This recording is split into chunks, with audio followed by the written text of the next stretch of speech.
Olá pessoal, tudo bem? Hoje a gente vai falar da Mata Atlântica, desde suas características principais até os principais fatores de degradação da floresta. Esse é um vídeo importantíssimo, principalmente para ti que vive no litoral brasileiro, já que a Mata Atlântica está na maior parte do nosso litoral. Lembrando sempre que as nossas referências estão todas aqui na descrição. Então, vamos lá?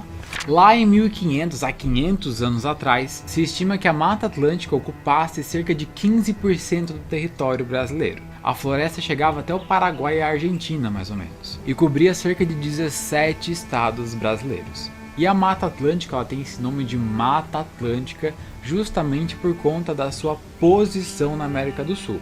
A Mata Atlântica está ao lado de um oceano que é chamado de Oceano Atlântico, por isso que a gente chama Mata Atlântica desse jeito. Mais de 70% da população brasileira vive no litoral. E o que está no litoral?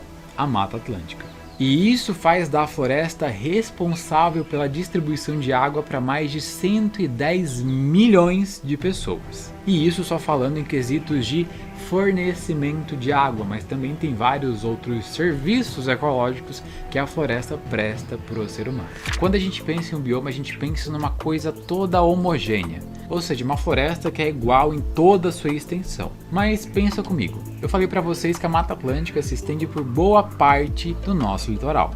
Vai desde o Rio Grande do Sul ao Rio Grande do Norte. Só que daí eu te pergunto, o clima dessas regiões não muda? O relevo dessas regiões também não muda? Então é claro que para se adaptar ao relevo e ao clima, a floresta vai ter certas mudanças, certas variações. É o que a gente chama, por exemplo, de várias matas atlânticas. Vamos pegar, por exemplo, o estado de Santa Catarina. Aqui na parte onde a sede do Cicobi Crediçuca fica, por exemplo, existe uma mata atlântica que é chamada de floresta ombrófila densa, que é caracterizada principalmente por um regime de chuvas bastante frequentes, além de, como o nome diz, ser uma floresta bastante densa. Ombrófila quer dizer chuvas frequentes e densa quer dizer densa. Agora, se a gente vai subindo mais para a serra, a gente vai encontrar lá em cima a mata de araucárias, por exemplo. Uma mata que é caracterizada principalmente pela presença do nosso pinheiro nativo, que é a Araucária angustifolia. Apesar de a floresta ombrófila densa e a floresta de araucária serem bastante diferentes visualmente falando, ainda são Mata Atlântica, só que em expressões diferentes, em variações, em fitofisionomias diferentes. E isso não acontece só na nossa serra, isso se estende também para o nosso litoral. Por exemplo, a beira de praia onde existe Mata Atlântica também é Mata Atlântica. Pode ser, por exemplo, mangues ou a nossa restinga, que é um ambiente maravilhoso, que inclusive é uma área de preservação permanente, onde existem várias espécies animais e vegetais endêmicas, ou seja, espécies que só existem nesses territórios. Por isso é importantíssimo preservá-los. Em termos proporcionais, a Mata Atlântica pode ser considerada o bioma mais biodiverso do país. Mas atentem a uma coisa, eu falei em termos proporcionais, que é em relação à quantidade de espécies por território do bioma. É claro que se a gente for falar em números totais, biomas maiores como a Amazônia vão ganhar. Mas em termos proporcionais, esse título fica com a Mata Atlântica. A Mata Atlântica tem em torno de 20 mil espécies vegetais, só de vegetais. Dessas 20 mil espécies, 8 mil são endêmicas. Eu falei isso no último bloco. Espécies endêmicas são aquelas espécies que só existem no local.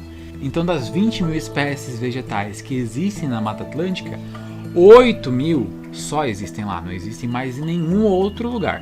Essas 20 mil espécies equivalem a cerca de 35% das espécies vegetais do país. E sempre se lembrem que vocês estão num país tropical abençoado por Deus chamado Brasil, um dos países mais biodiversos do mundo. Então possuir toda essa porcentagem significa algo bastante grande. Essa biodiversidade toda também se reflete nos animais. Contando aves, mamíferos, répteis e anfíbios, são mais de 2.040 espécies. Isso contando só os vertebrados. Se a gente for contar os invertebrados, chega a mais de 1.600.000 espécies. Justamente porque insetos e outros artrópodes são muito mais numerosos.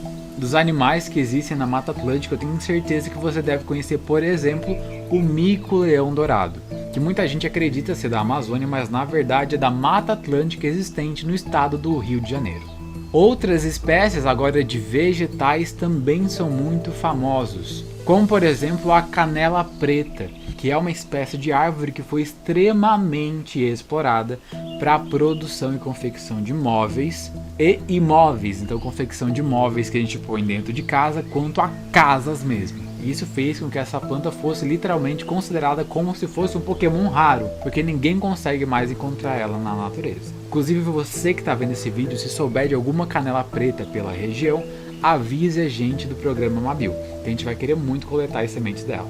A Mata Atlântica tem bastante fatores de impacto. Desde 1500, da chegada dos portugueses aqui no Brasil, a Mata Atlântica vem sendo muito explorada, já que o local de desembarque dos portugueses foi na Mata Atlântica.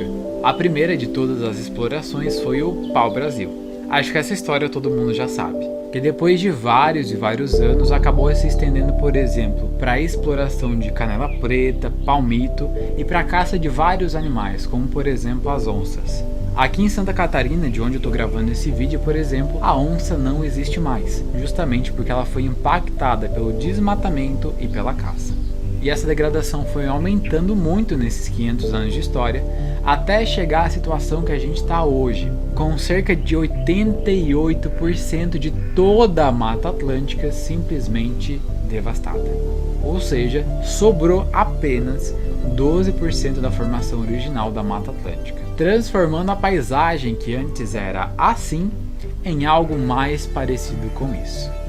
Esse cenário todo é o que a gente chama de fragmentação, que é quando você pega uma floresta contínua e maravilhosa, e para fazer algum tipo de atividade econômica, o ser humano simplesmente vai lá e devasta boa parte da floresta, fazendo com que um fragmento contínuo de Mata Atlântica seja diminuído a várias partezinhas de florestas, que são basicamente fragmentos muito menores de Mata Atlântica que não são conectados. E existe um problema muito maior do que só a feiura da paisagem nesses casos. Diversos animais, especialmente aqueles que a gente chama de animais de topo de cadeia alimentar, precisam de grandes áreas de vida. Isso quer dizer que eles precisam de grandes espaços de florestas para poder sobreviver. A onça, por exemplo, ou o puma ou leão-baio, que são felinos de grande porte de topo de cadeia, necessitam de uma Mata Atlântica bem preservada para poder existir. E esses grandes felinos acabam literalmente sumindo desses territórios fragmentados. Além disso, a gente tem um problema bem grande relacionado à fragmentação com a caça. Se você tem uma floresta contínua, gigantesca, e você vai lá e diminui ela para vários fragmentos, é claro que esses fragmentos serão muito mais acessíveis para caçadores do que o grande contínuo de floresta. Isso faz com que vários caçadores tenham mais acesso a animais como, por exemplo, o tatu-galinha, que é um animal que comprovadamente transmite hanseníase, que é aquela doença pejorativamente chamada de lepra.